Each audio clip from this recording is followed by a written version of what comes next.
Don't you love to hear about campaign successes? Well, I've got one for you today.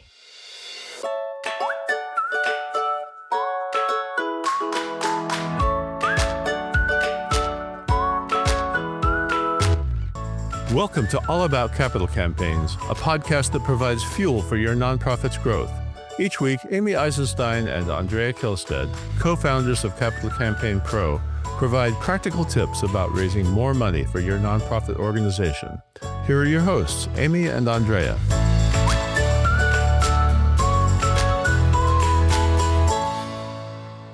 I'm Andrea Kihlstedt, co-founder of Capital Campaign Pro. My partner, Amy, is not with me today, but I have a wonderful friend and colleague with me who's going to tell you all about her campaign. So welcome to Esther Landau, who is the Senior Director of Advancement of the ARC San Francisco. Welcome, Esther. Thank you so much, Andrea. It's a pleasure to be here. So, Esther, let's start out with a little background. Why don't you tell people about the ARC San Francisco and how you ended up in a capital campaign? Sure. The ARC San Francisco is celebrating its 75th anniversary this year as an organization that serves adults with developmental disabilities in San Francisco, Marin, and San Mateo counties.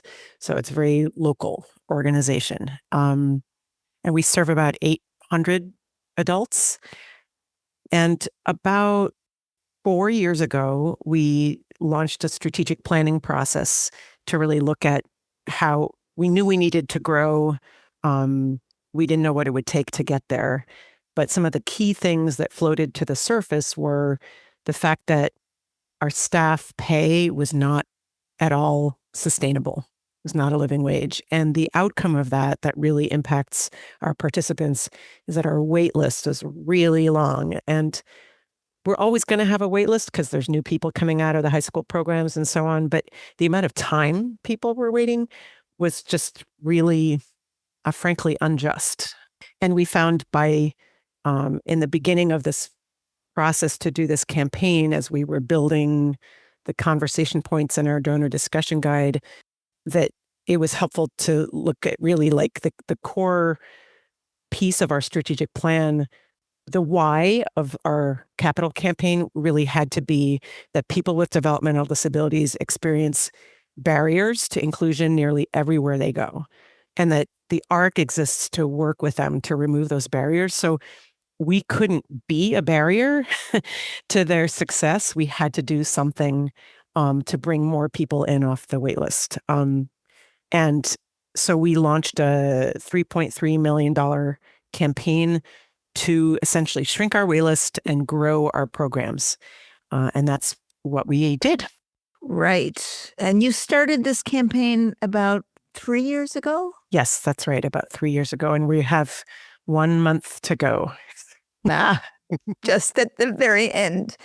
As you know, Esther, many capital campaigns are for buildings. And what you've described here is not a building campaign.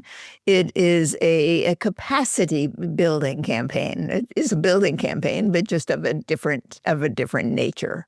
So of your $3.3 million that you've been working to raise, is some of that sort of a quasi-endowment fund, or where is that money going to go? Well, it's already going. That's the beauty of it. The money is going, $2.5 million was dedicated to increasing our staff pay, so we would have greater ability to hire and retain staff and therefore bring more and more people off the wait list.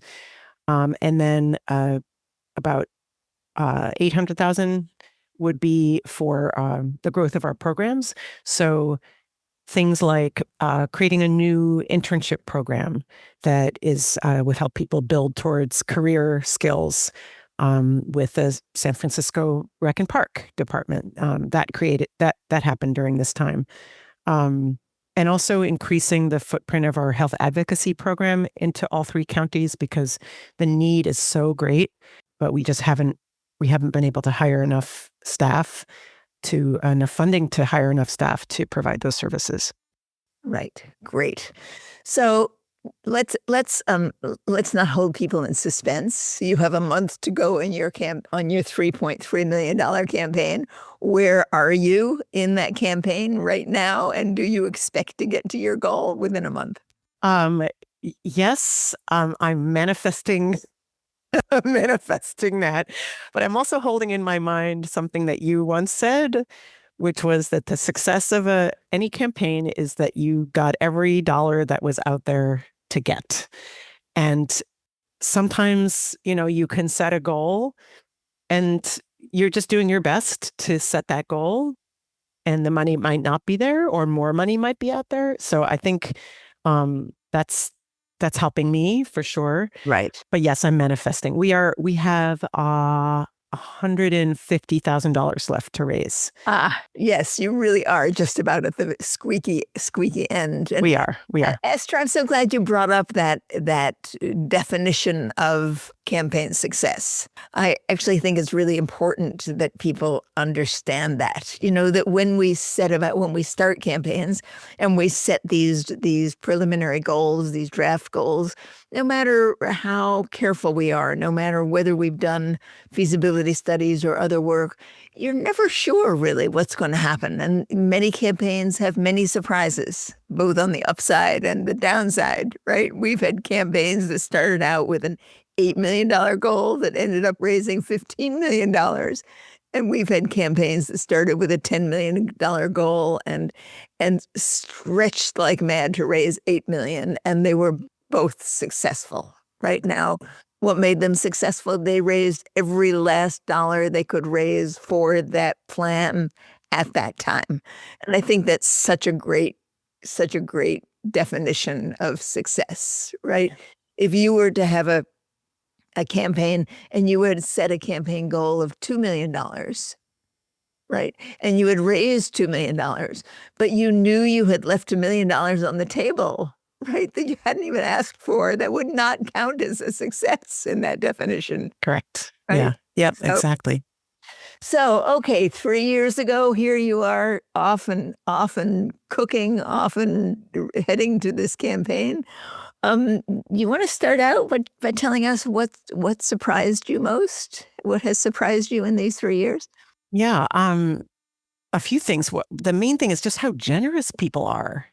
How much people want to help to their capacity. And then also there were also people who gave more than we asked them for. That's always a surprise. The person who I sat down with and I took my deep breath and I asked her if she would consider a gift of $7,500 to the campaign, because that's what I had sort of penciled out for her. And she said, "Oh no, I know what I'm going to give you. I'm giving you $25,000." I almost fell out of my chair. It was so funny. How amazing, right? That people know when you're reaching out to them what this is about, if you're transparent and they think about it, and it's just, people are amazing. And then even something I learned that was very surprising to me too is that our participants, our clients, wanted to donate to the campaign. And so that opened up this whole new question for me of how do you ethically fundraise with people who have a developmental disability or may have some kind of cognitive challenge in understanding what they're you need to be absolutely sure this person understands what they're doing. But then why should you deny someone the joy of making a donation? I mean, that's huge. It's a beautiful thing. So that really surprised me too. That reminds me of a story from my fundraising past, which I'll tell really quickly. But years ago, I worked on a library campaign. And the library had someone with developmental disabilities who did their custodial work for years. This man lived with his parents. He had gotten a job at the library when he was, a teenager, and had worked for maybe 30, 40 years. I mean, a long, long, long time he had worked at this library. And when they did this campaign, no one had thought about him as a donor. And one day he walked into the executive director, the head of the library's office, and he said, "Mary, he said, I want to give a gift to the campaign. He said, I've decided I want to give $1,000, right? He said, but the stipulation, the condition, he said, I want to be able to present it to the board myself. Uh-huh. So she said, of course, he went to the board and he told the board that the library had become his home, had saved his life and had become his home. That gift became the story of the whole campaign. Yep. Right? And just inspired everybody, I think, to give more. I mean, it still makes me cry to think about that. So, and that's what you're dealing with, right? Stories like that, people where the arc has made a huge difference in their lives and they want to help. And sometimes I think we make financial assumptions about people that aren't accurate also. Exactly. Like even with one of these participants who wanted to give, and he knew what he was able to give, and I was suggesting that he could maybe make a monthly, like break it up into monthly giving and stuff. And he was like, oh no, I want to do it all right now. I'm so excited. And he had the funds. So like, I didn't need to, baby him at all. Like he's perfectly capable of making that decision. So yeah. What fun to deal with things like that. Exactly. But there are times in campaigns that aren't so fun.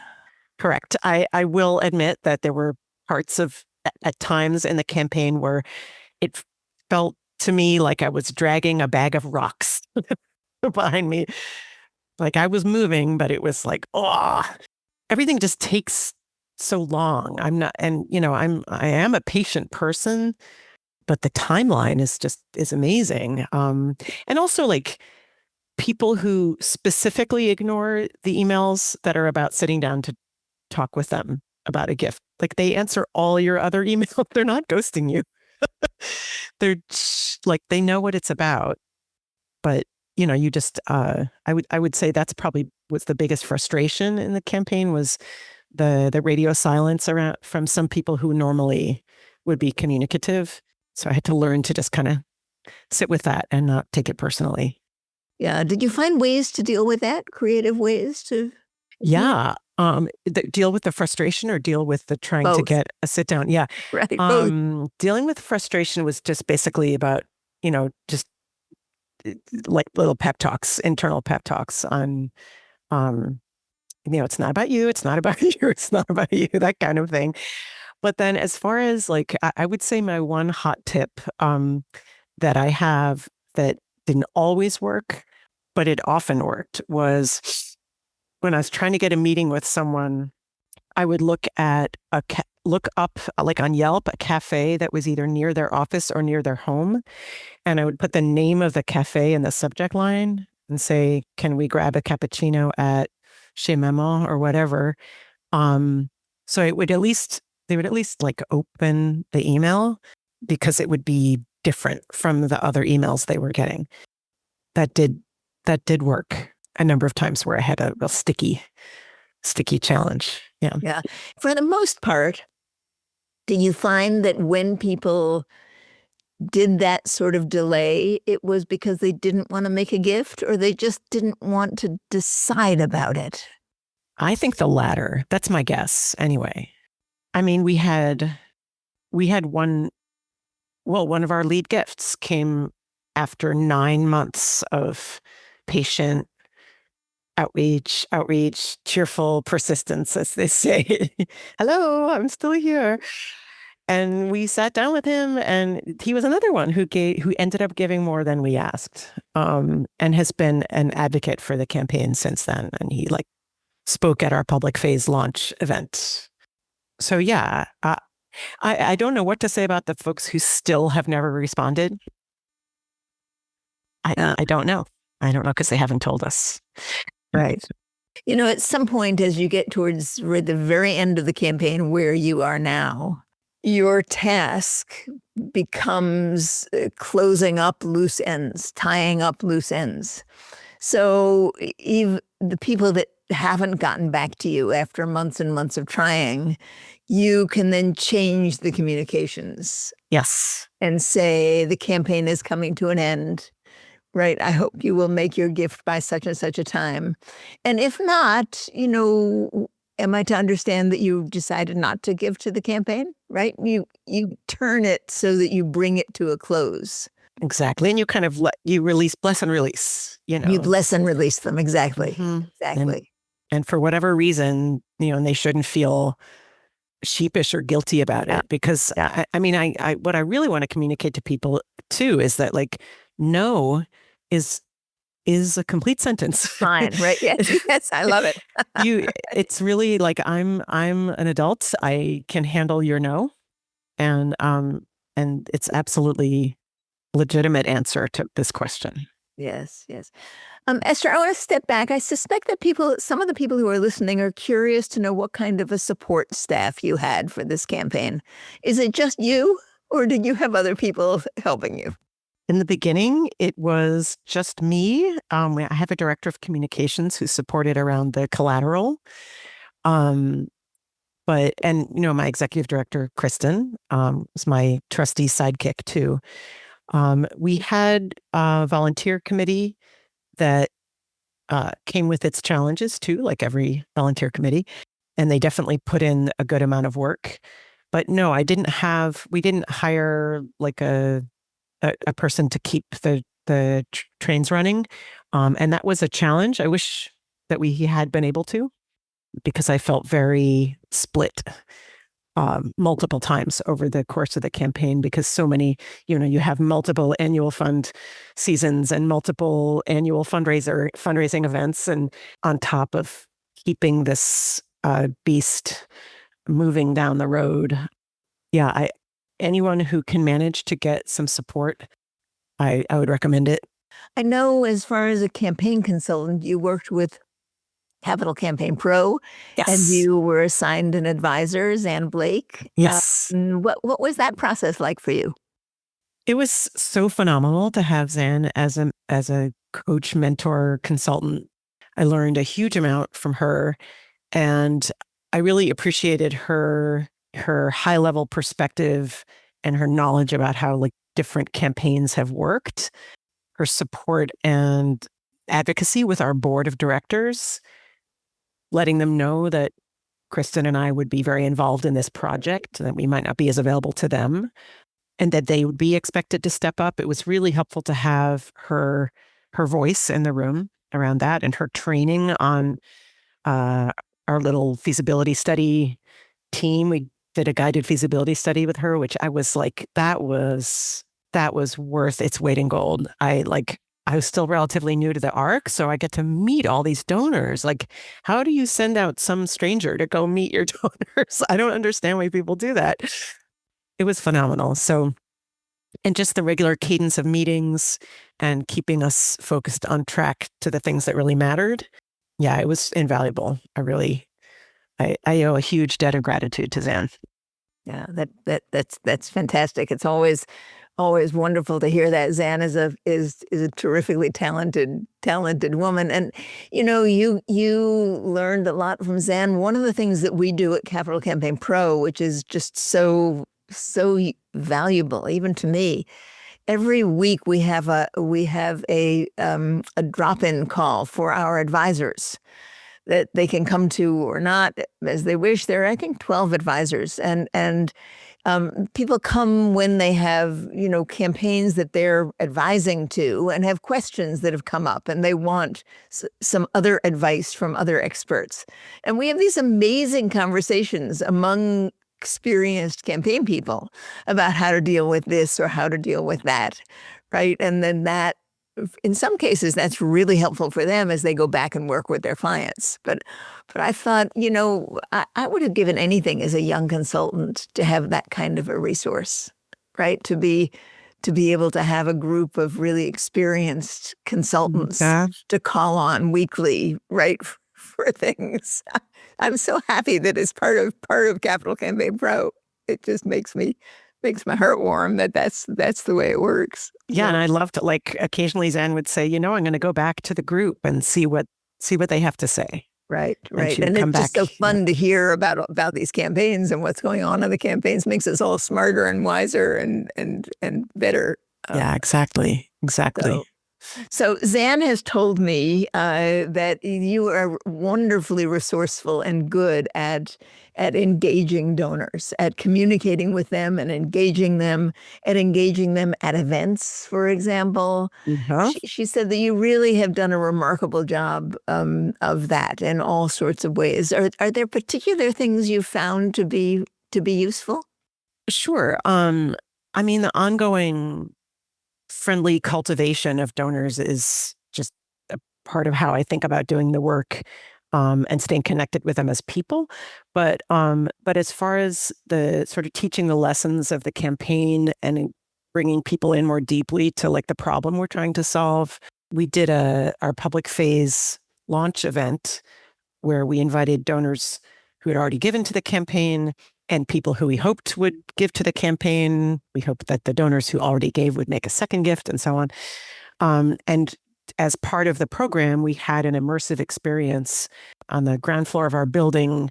There's like a kind of a central area, and we set up 4 different stations that represented barriers, basically, to access to services. And when you arrived at the event, you were given a profile of a person who was trying to secure services for themselves. And some people came in with advantages, and some people came in with a lot of disadvantages. And everybody had one wild card that they could play if they needed to. And they would go to each of these 4 stations if they even made it past the bureaucratic barriers station or transportation. And at each station, they would roll the dice to find out if they were going to have a good outcome or not at that place. So it was really random, which is unfortunately the state of affairs. People who are lucky enough to have parents who can drive them to a workplace can get a job because they don't need to arrange for transportation and wait for a year to get on a paratransit list. So I think it was a really great exercise for us. And I think we could see how much it impacted the people who went through the experience, because some people didn't make it. Like they were just going to have to wait longer. Right. And then did you send them home, or could they come into the party? We let them come into the party, but we asked during our program, like, so how many of you got frustrated and didn't get through? Like, that's the reality. Yeah. Yeah, that's amazing. I mean, what a great experience. I bet you got fantastic feedback from people about that. We did. Yeah, what a great thing to do. And how long did the experience make them take before you? Only like 10 minutes. We didn't want to bum them out. Right. For the night. It's like you do get to go upstairs and have wine. Right. Yeah. No, I think that's a wonderful idea. And it's an idea that many organizations could adapt, right? They could use it for their gala, for their campaign kickoff, right? Exactly. I mean, here are the things you're trying to solve. You have to go through these hurdles and these barriers before you can come into the party. What a great idea. Exactly. Yeah. You also have a reputation for being particularly good at using videos, personal videos. Oh, yeah. In your communications. How did you do that? Yeah. Well, you can just record a video and a text message to someone. They will watch it. Right. And so if you have been emailing them and not getting through to them, or even texting them and it just sort of, lands and you never hear back, I recommend making a cheerful, friendly video so it's like you just popped into their office to say hello. They will watch it. They will respond in some way. Yeah, that's fantastic. Yeah, this technology is so easy now, and we don't often think to use it in that way. Mm-hmm. Yeah, the less polished, the better. Right. Yeah, that's right. Mm-hmm. Yeah, yes, the less polished, the less formal. I mean, that's true with almost all kinds of communications, right? And we exactly get it. And exactly. The funny thing is that as people are dealing with donors of higher and higher wealth, they want everything to be more and more polished. Exactly. Which is just the backwards place that they should be, right? Right. The less polished, the more questions, the more openings, the more personal with people who really have the capacity to make large gifts, the better. Exactly, because if you go the route of, I mean, I don't want to disparage any of these like video storytelling tools and things like that, but if you go the route of using those and you send it out to some of your donors, like they know you didn't make it like really just for them. You went through this process. And so I feel like that's part of my, like I'm jumping on board with AI and those kinds of communication and efficiency tools. But I think people feel it when you have made the personal effort to do something just for them. Yes, yes. And AI does have the negative consequence of having everything feel polished. Everything feels polished, right? And it is a downside of using it, right? Yeah. Writing is better. The layout is better. Everything starts to look smooth. Right. And for really good fundraising, smooth is not what we're about. Exactly. Right? It's a funny lesson, right? Exactly. It's a paradoxical lesson, I think. Esther, in closing up, if you were to advise people just going into a campaign with a couple of tips, what would you advise them? One is recognize early that this campaign will move at the speed of your donors, not at the speed you've selected. So, if your board is pushing you to like predict when you're going to you could put some things down, but you have no control over it. They do. And then the other thing is, I would say, I've had to keep saying this over and over to myself, like, if you haven't gotten a no, the answer isn't yet no. So don't just assume because you didn't hear back from someone for 6 months that they're telling you no. You have to actually get it to know that it's a no. I think anyone doing a campaign, anyone who is in the role of making a campaign happen, comes out with great strength of character, right? You learn persistence. You learn not to be slapped down by things, right? It's a part of the job experience. Right? Exactly. Maybe it was like my history as a musician and getting, like some of the harshest feedback, and you learn that it's not about you. Yes. And you just have to stay steady. And because if the cause matters, then you can't stop. Yes, I think that's a great line to end on, actually. If the cause matters, you can't stop. Esther, it's somewhat a pleasure to talk to you. It's so much fun, and I wish you well in this last month of your campaign. I look forward to raising a glass of champagne here for you when we hear that your campaign is officially over. Thank you so much, Andrea. Really, it's been a pleasure to work with you all this time on the Wednesday calls, and really, what a wonderful spirit you are. Yeah, well, CC Pro is such an incredible resource, and the community is as well. I really, really appreciate it.